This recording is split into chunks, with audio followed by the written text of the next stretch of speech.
Good morning, dear students.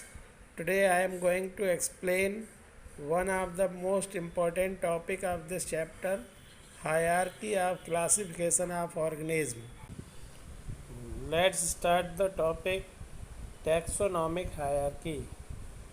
Student, question first here I am asking to you. What is the main aim of taxonomic study?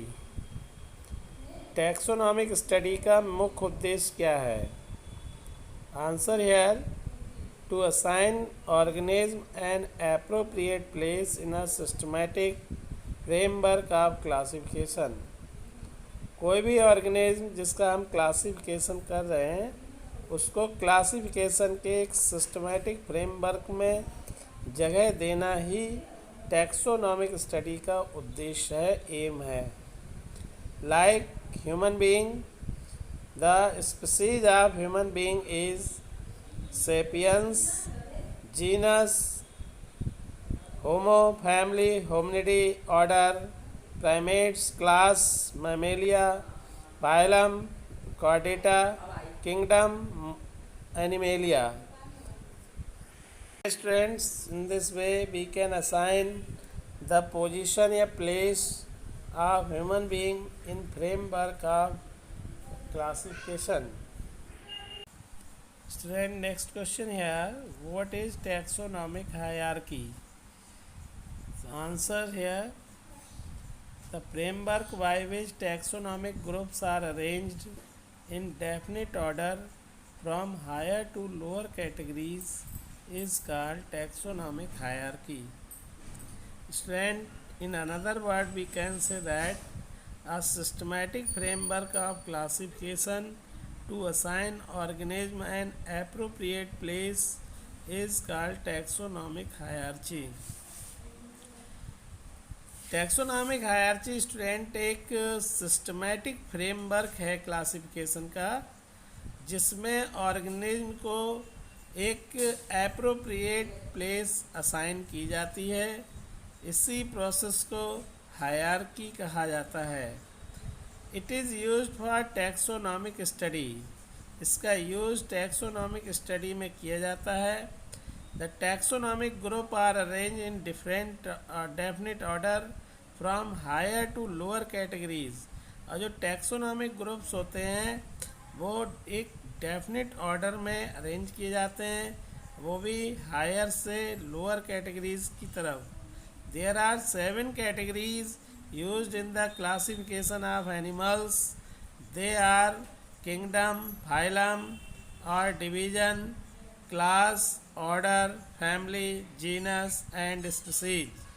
The categories in the hierarchy are ascending order as like this is the hierarchy of the fox. The kingdom of fox is Animalia, phylum is Chordata, class is Mammalia, order Carnivora, family Canidae, genus Vulpes, species also Vulpes. This is the hierarchy of the fox. इसी तरीके से other animals को भी उनके taxonomic groups को definite order में arrange किया गया है। Student, do you know who propose the taxonomic hierarchy? If don't know then I will tell you. Carolus Linnaeus propose the taxonomic hierarchy first, so it is called Linnean hierarchy. Linnaeus first used only 5 categories. Number first class, second order, third genus, fourth species and fifth is variety.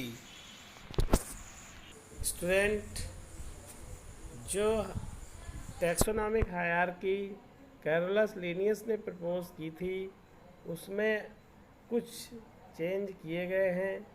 जैसे वो क्या क्या changes हुए हैं, जैसे variety को वहाँ से रिमूव कर दिया गया है और 3 नई ऑब्लिगेट कैटेगरीज को ऐड किया, जैसे किंगडम, डिवीजन और phylum and family.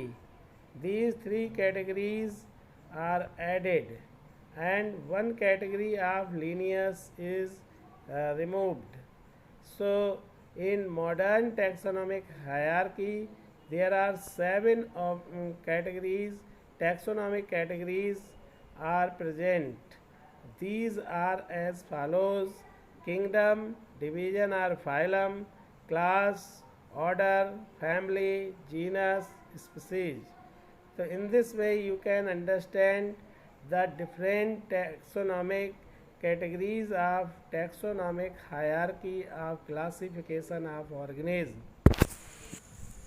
Student, modern taxonomic hierarchy में कुछ सब कैटेगरीज और सुपर कैटेगरीज को भी इंक्लूड किया गया है या एडिट किया गया है.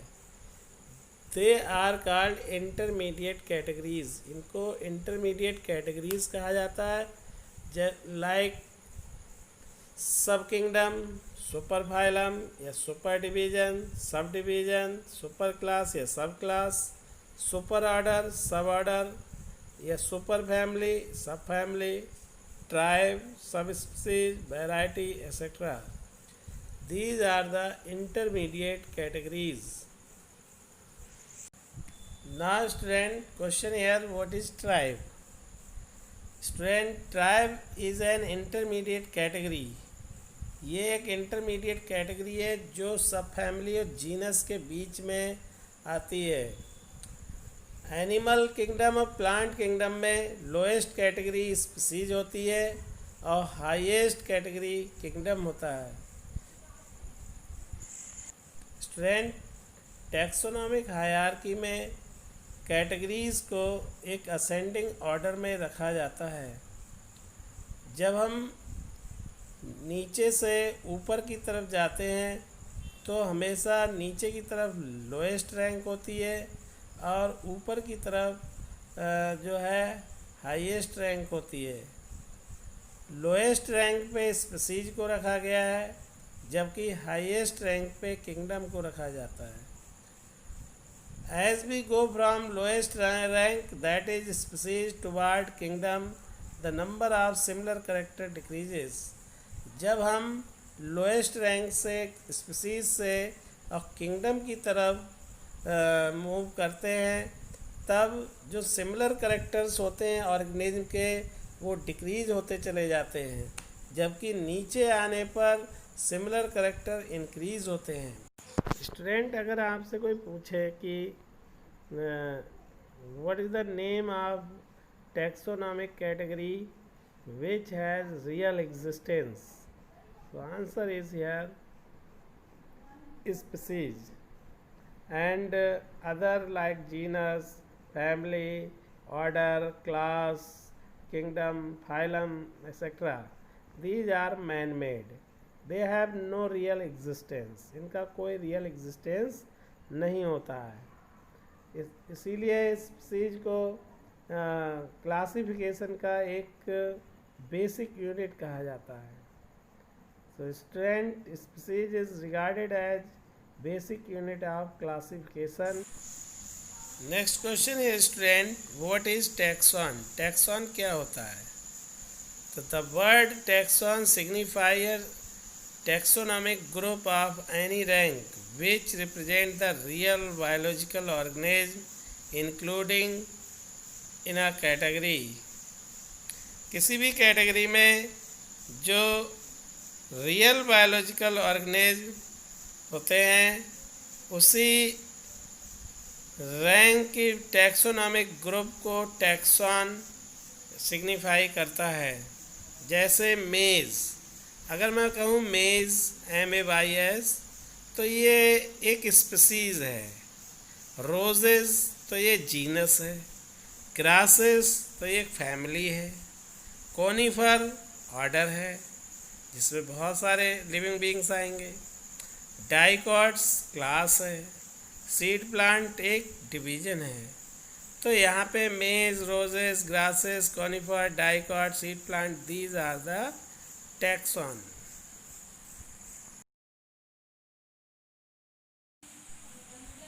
Now student, the term taxon was introduced by Adolf Meyer for animal group, and H.S. Lamb first proposed the term taxon for plant. Strand animal group के लिए एडोल्फ मेयर ने इस टर्म का सबसे पहली बार इंट्रोड्यूस किया था, और प्लांट्स के लिए ये जो टर्म था टैक्सॉन, ये एच.एस. लाम ने प्रपोज किया था। There is some confusion in the use of taxon and category. जैसे example, Zea mays is a taxon while species is a category. Zea mays तो टैक्सॉन है, पर जो स्पीसीज है वो एक कैटेगरी है। Category represent N abstract term. Category हमेशा एक अब्स्ट्रैक्ट टर्म को रिप्रेजेंट करती है, जबकि टैक्सॉन रियल ऑर्गेनिज्म को रिप्रेजेंट करता है। This is the big difference between the category and taxon. In this way you can understand. In incoming video this topic will be continue, so wait for next incoming video. Thank you for watching this video.